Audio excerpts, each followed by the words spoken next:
Although I still have fresh memories of my brother the elder Hamlet's death, and though it was proper to mourn him throughout our kingdom, life still goes on. I think it's wise to mourn him while also thinking about my own well-being. Therefore, I married my former sister-in-law, the Queen. With mixed feelings of happiness and sadness, I know that in marrying Gertrude, I'm only doing what all of you have wisely advised me all along, for which I thank you. Now down to business. You all know what's happening. Young Fortinbras underestimating my strength or imagining that the death of the king has thrown my country into turmoil. Dreams of getting the better of me, and never stops, pestering me with the demands that I surrender the territory his father lost to the elder Hamlet, my dead brother-in-law. So much for Fortinbras. Now hear what needs to be done. I have written to Fortinbras' uncle, the present head of Norway, an old bedridden man who knows next to nothing about his nephew's plans. I've told the uncle to stop those plans, which he has the power to do, since all the troops assembled by young Fortinbras are Norwegian, and thus under the uncle's control. I'm giving the job of delivering this letter to you, Good, and you, Voltimand. Your business in Norway will be limited to the task. Now goodbye. Show your loyalty by leaving quickly, rather than with the elaborate speechless. I have no doubt you will. Goodbye. And now, Latres, what do you have to tell me? You have a favor to ask of me, don't you? What is it? You'll never waste your words when talking to the King of Denmark. What could you ever ask for that I would not give you? Your father and the Danish throne are as close as the mind and the heart, or the hand and the mouth. What do you like, Latres? My lord, I want your permission to go back to France, which I left to come to Denmark for your coronation. I confess, my thoughts are in France. Now that my duty is done, please, let me go. Do you have your father's permission? What does Polinius say? My son has worn me down by asking me so many times. In the end, I would grudgingly consented. I beg you, let him go. In that case, leave when you like, Latres, and spend your time however you wish. I hereby grant your request, and I hope you have a good time. And now, Hamlet, my nephew, and my son. Too many family ties there for me. Why are you still so gloomy? With a cloud hanging over you? It's not true, sir. Your son is out in the sun. My dear Hamlet, stop wearing these black clothes, and be friendly to the king. You cannot stop your whole life with your eyes to the ground remembering your noble father. It happens all the time. What lives must die eventually, passing to eternity. Yes, mother, it happens all the time. So why does it seem so particular to you? Seem, mother? No, it is. I don't know what you mean by seem. Neither my black clothes, my dear mother, nor my heavy sighs, nor my weeping, nor my downcast eyes, nor any other display of grief can show what I really feel. It's true that all these things seem like grief, since a person could use them to fake grief if he wanted to, but I've got more real grief inside me that you could ever see on the surface. Emily, you're so sweet and such a good son to mourn your father like this, but you have to remember that your father lost his father, who lost his father before him, and every time each son has had to mourn his father for a certain period.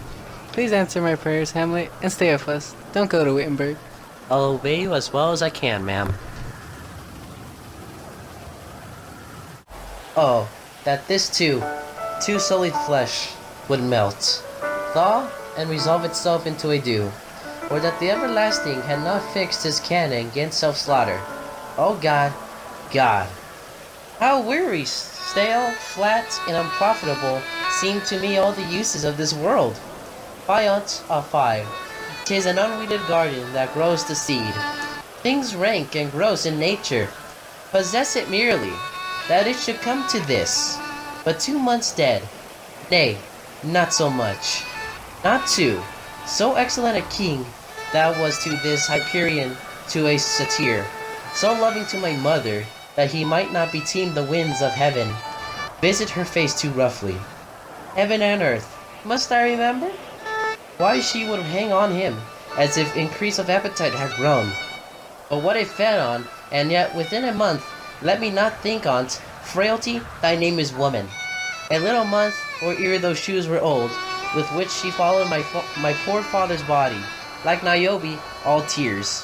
Why she, even she, oh God, a beast that wants discourse of reason, would have mourned longer, married my uncle, my father's brother, but no more like my father than I to Hercules. Within a month, ere yet the salt of most unrighteous tears had left the flushing in her galled eyes, she married, oh most wicked speed, to posts with such dexterity in insentious cheats. It is not nor it cannot come to good, but break my heart, for I must hold my tongue. Hello, sir. Nice to see you again, Horatio, if that is your real name. That is indeed my name, and I am still your respectful servant. Hello, sir. So nice to see you again, Marcellus. Anyways, what are you doing away from Wittenberg, Horatio? I just felt like skipping school today, sir. I wouldn't allow your enemies to say that, and I wouldn't believe it from you. I know you never skip school. What are you doing in Elsinore? I'll teach you to drink hard by the time you leave. Sir, we came to see your father's funeral. Don't make fun of me. You came here to witness my mother's wedding instead. Well, it did come soon after the funeral. It was all about saving a few bucks, Horatio. The leftovers from the funeral dinner made a convenient wedding banquet. Oh, I'd rather have met my fiercest enemy in heaven, Horatio, than have lived through that terrible day. My father... I think I see my father. Where? In my imagination. He was an admirable king, though I only saw him once. He was the perfect human being. He was perfect in everything, and I'll never see him again. Sir, I saw him last night. Really? Don't get too excited yet, sir. Just listen carefully while I tell you the amazing thing I saw with these gentlemen as witnesses. For Pete's sake, let me hear it! After midnight for 2 nights running, these 2 guards, Marcellus and Bernardo, saw a figure that looked very much like your father, in full armor from head to toe. It just appeared before them and marched past them with slow dignity 3 times, a staff's distance from their amazed eyes, while they turned quaking with their fear and too shocked to speak. They told me about this, so on the 3rd night I agreed to come stand guard with them to see for myself. It happened again, just as they described. I knew your father. This ghost looked as much like him as my 2 hands are like each other. But where did this happen? He was on the platform where we stand guard. Didn't you talk to it? I did, sir, but it didn't answer me. It raised its head once, as if it was about to speak. But just then, the rooster started crowing, and the ghost vanished from sight. That's very weird. I swear to God, that is true. We thought that that you should know about it. You're damn right I should know, but this disturbs me. Are you on duty there tonight? Sir, yes, sir. You said it was armed? Sir, yes, sir. From head to toe. Sir, yes, sir. So you couldn't see its face. We saw his face, sir. His helmet visor was up. Did he have a frown on his face?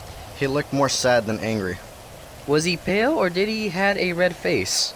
He was very pale. Did he stare at you? The whole time. Damn, I wish I was there.